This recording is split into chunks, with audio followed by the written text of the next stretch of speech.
Então é importante a gente estar refletindo isso no caminho que você está trilhando, até que ponto necessita da influência do outro e até que ponto é você que está invadindo o caminho da outra pessoa. Quando nós refletimos na questão do caminhar e do autoconhecer, percebemos que cada essência ela tem a sua trilha, tem a sua forma de seguir adiante. Quando a gente não percebe isso, a gente acha que o nosso caminho é o ideal e que o nosso caminho a outra pessoa tem que fazer também, ou as outras pessoas têm que fazer também.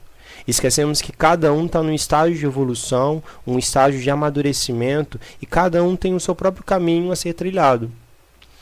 Então é importante a gente fazer essa reflexão constante das pessoas que a gente vai encontrando em nosso caminho, entendendo se nós, de alguma forma, somos nós que estamos colocando a nossa mochila cheia de pedra nas costas de uma pessoa que não precisava carregar aquilo ali, ou se somos nós que estamos puxando mochila de pedra para a gente sem necessidade, por não estarmos respeitando os limites que cada um tem, e se nós estamos realmente trilhando esse caminho com sabedoria. Quando eu falo em caminho aqui, a gente está remetendo a todas aquelas ideias que falei no início.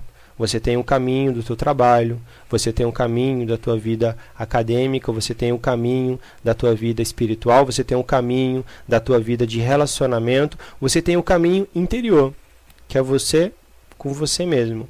É importante você estar atento nisso. Por isso que o tema de hoje é o caminho, que seria os destinos que a gente vai traçando aí, e a autorrealização, o objetivo que a gente tem. Quando estamos nos conhecendo, é muito mais fácil lidarmos com as questões que aparecem em nossa volta. Conhecemos nossos limites, nossas capacidades, e com nossos recursos internos, sabemos exatamente como agir sabiamente com os imprevistos que surgem. Tem como a gente trilhar um caminho sem ter nenhum buraquinho? É difícil, né? Na estrada, quando a gente está dirigindo ou quando a gente está caminhando em algum lugar, a gente percebe que nada tem aquela completa harmonia, aquela linha reta. Tem um buraquinho ali, uma pedrinha ali, um obstáculo ali. É comum a gente observar essas questões. Quando a gente está buscando nos conhecer, a gente pode entender se aquelas questões elas são recorrentes ou se são únicas, são exclusivas naquele momento e não voltam a se repetir. Quando as questões elas estão se repetindo constantemente, ou seja, constantemente você encontra a mesma pedra neste caminho, o mesmo obstáculo neste caminho, aí é onde você tem que começar mais profundamente um autoconhecimento, uma reflexão do porquê aquela questão ela está repetindo novamente na sua vida. Porque essa questão ela está novamente presente. Aquela pedra ela não foi removida, ela continua ali. Se são pedras diferentes, menos mal. Mas quando é a mesma, ela volta a se repetir. Às vezes uma pessoa, por exemplo, estava em um estudo, onde o estudo do caminho que era a questão profissional. Então a demanda, a reclamação era a seguinte, era que em todo o trabalho que aquela pessoa ia, ela encontrava um chefe que abusava no sentido de explorar, sobrecarregar de trabalho. Essa pessoa não entendia por que isso acontecia. Então, às vezes, a gente vive essas situações porque nós mesmos provocamos. A gente coloca aquela pedra e não sabemos nos posicionar diante dela, né? Quando você conhece o seu limite, você sabe dizer o seu limite para uma outra pessoa, para que essa pessoa esteja sinalizada que você só vai até ali, você não vai além disso. Quando você não impõe limite para você e nem no lugar onde você está, você simplesmente vai sendo levado. Então quem estiver ao teu redor começa a perceber que você não tem limite, que você vai indo, até onde levarem você. E nesse caso era isso que acontecia. A pessoa ela não colocava um limite para ela e nem um limite para que as pessoas percebessem que ela só ia até certo ponto. Simplesmente deixavam ir. Até ela começar a observar que ela estava ficando sobrecarregada de tarefas, sobrecarregada de funções. Mas por quê? Ela não aprendia a dar limite. Se ela não buscasse um autoconhecimento para refletir, poxa, será que eu estou conhecendo o meu limite? Será que eu sei as minhas capacidades e estou realmente agindo de acordo com o que o meu organismo suporta?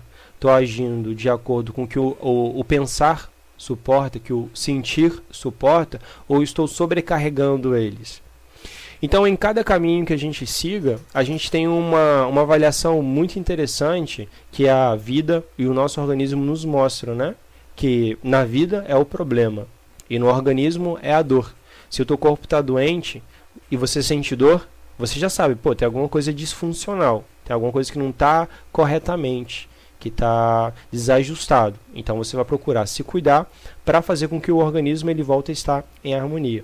Da mesma forma é a vida.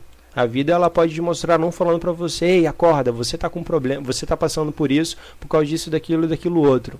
Não, mas ela mostra através de problemas, através de dificuldades, através de situações desagradáveis. São as experiências que não são tão boas, não são agradáveis a gente. Então a gente percebe, pô, peraí, é porque eu provavelmente não estou dando limite a isso, não estou conhecendo as minhas capacidades para superar isso daí, e estou simplesmente deixando com que essa pedra volte a entrar, entrando nessa recorrência. Então é algo muito interessante quando a gente revive essas questões, pensando dessa forma, pô, peraí, será que eu estou provocando isso? Ou eu estou simplesmente chutando as pedras lá para frente, ao invés de tirar ela do caminho e fazer com que o caminho seja mais harmonizado?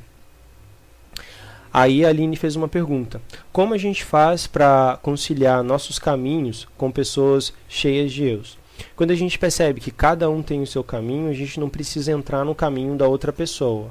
A gente pode deixar a pessoa a trilhar o seu próprio caminho junto com os seus eus.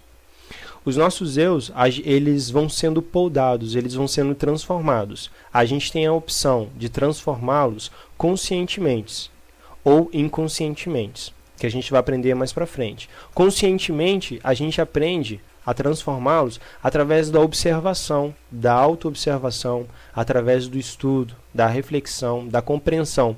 Então a gente está fazendo uma transformação consciente de pedras que a gente tem que trabalhar para direcionar elas melhor, né?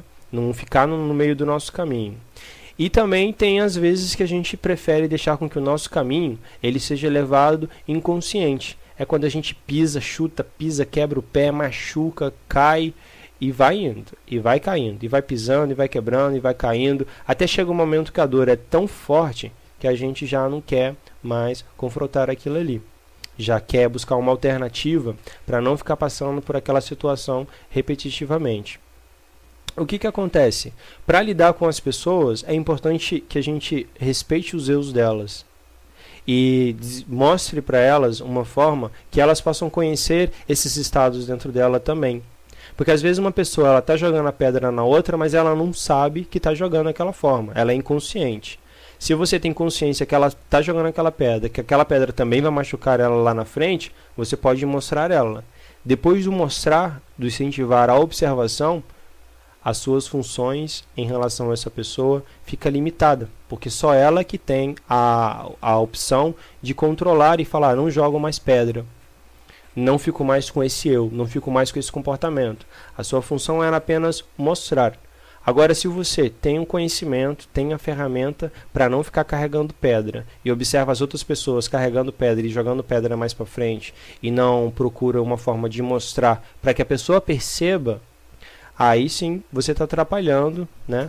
Não está colaborando para que aquela pessoa saia daquele sofrimento ali que ela está passando. Então a ideia é, se a gente trilha um caminho com pessoas que têm vários eus ou várias pedras, vamos assim dizendo, que a gente vai entender mais sobre os eus mais para frente, o nosso ideal é fazer a pessoa observar, olha, você está carregando uma mochila muito pesada, não tem necessidade de você carregar essa mochila dessa forma. Se você quiser, você pode aprender uma alternativa para ir esvaziando essa mochila e carregar algo mais leve e ficar mais à vontade. Se a pessoa não quer, prática do respeito, é sempre importante respeitar.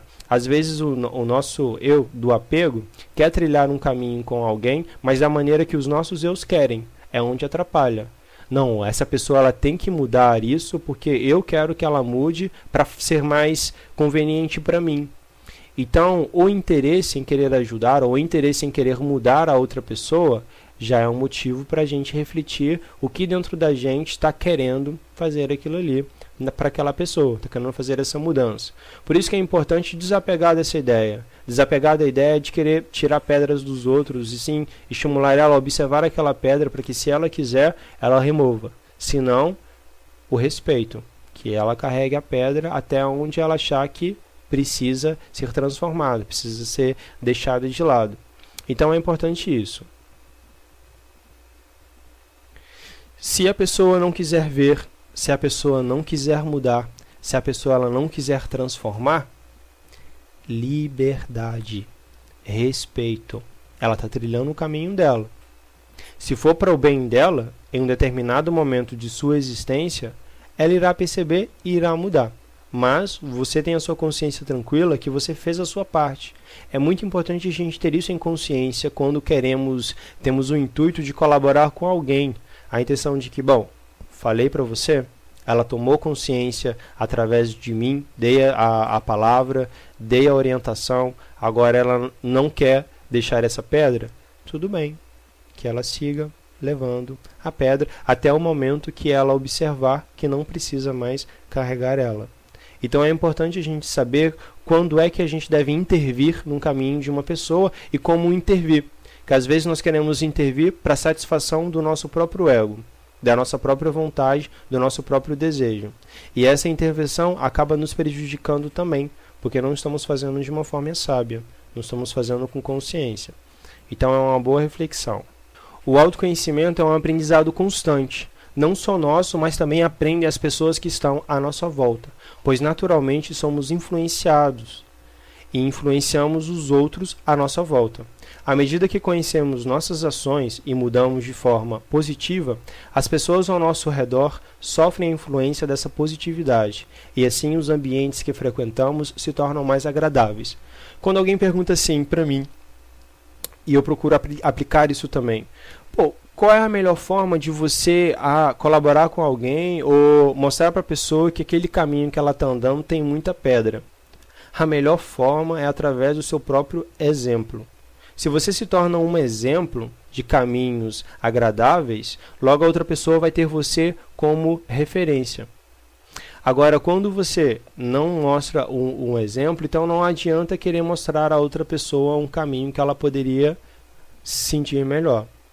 Né? Então a nossa principal referência no autoconhecimento é você estar trabalhando com as suas questões internas e trabalhar para equilibrar essas questões internas, do que ter em mente que você deve intervir lá na outra pessoa, deve agir de uma outra forma, porque aí deixa de ser autoconhecimento interior e é um conhecimento voltado para mudar o exterior de uma outra pessoa. Se você consegue se manter equilibrado, consciente, harmonizado, naturalmente as questões ao nosso redor ela começa a se transformar também, como se fosse, essa daí é uma lei, né? Você começa a mudar internamente, externamente naturalmente começa a ir também. Só que o nosso estímulo para nos autoconhecer e iniciar uma mudança não é que o outro mude, que a vizinha mude, que a sociedade mude, mas sim porque temos consciência da necessidade de mudança do nosso ser, para o crescimento da nossa essência, para o despertar de nosso ser interno. Essa deve ser a principal motivação, porque senão, mais uma vez, a gente vai estar fazendo a autorrealização voltada para o meio externo. Não, eu vou começar a mudar agora porque eu quero que a minha namorada mude também. Não, não é assim. Eu vou começar a mudar porque eu sei que internamente tem uma essência que precisa despertar. E ela vai continuar a crescer. A minha namorada ela pode mudar ou não de acordo com o caminho dela, de acordo com a evolução dela. Eu posso mostrar que existe possibilidade de mudança, se ela quiser aceitar, sim, se ela não quiser, não. Eu vou começar a mudar para ver se meu irmão muda. Essa também é uma outra ideia errada. É uma outra ideia que acaba desviando o caminho interior e a autorrealização para uma projeção externa, uma realização exterior. Então é importante a gente estar com essa observação e essa reflexão também. Conhecer as nossas ações para transformar a nós mesmos e as nossas ações para transformar o outro.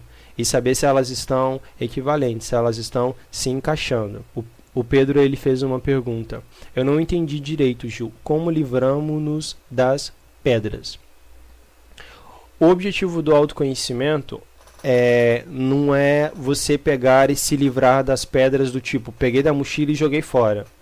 Essa daí não é uma ideia melhor. A ideia é você compreender essa pedra, entender o porquê que ela está fazendo parte do seu caminho neste momento.